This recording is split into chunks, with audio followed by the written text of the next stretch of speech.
ganda talaga dito sa Isla Gigante Scarlet sa Iloilo. Ito guys sa Kabugao Gamay. Ayan yung pinaka best na ano nila, best view. O dito ganda talaga. So ito yung may mga shells pa. O dito ganda ng mga design nila. Ganda talaga.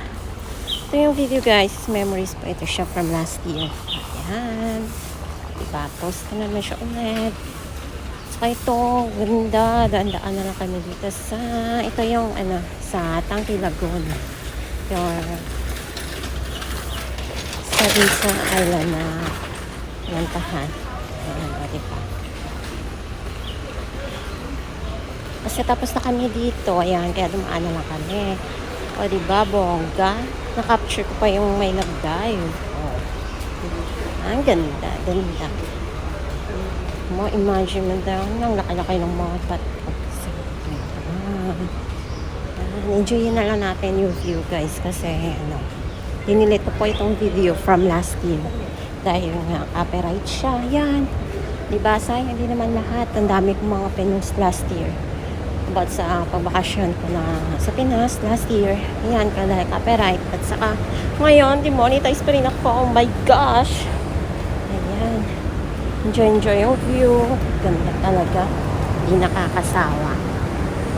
Sana nga next year makapunta ulit dito. Ayan.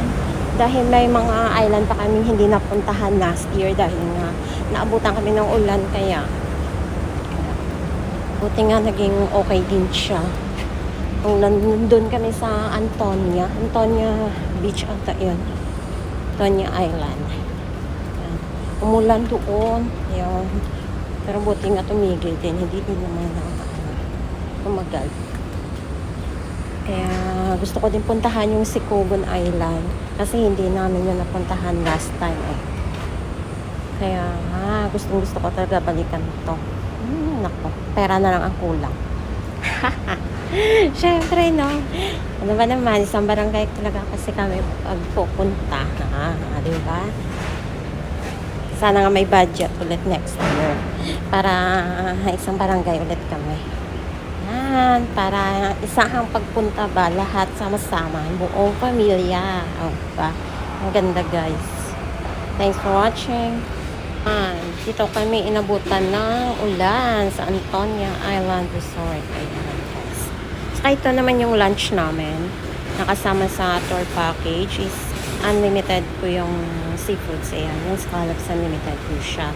So syempre may manok din at saka crabs. O diba, ang dami.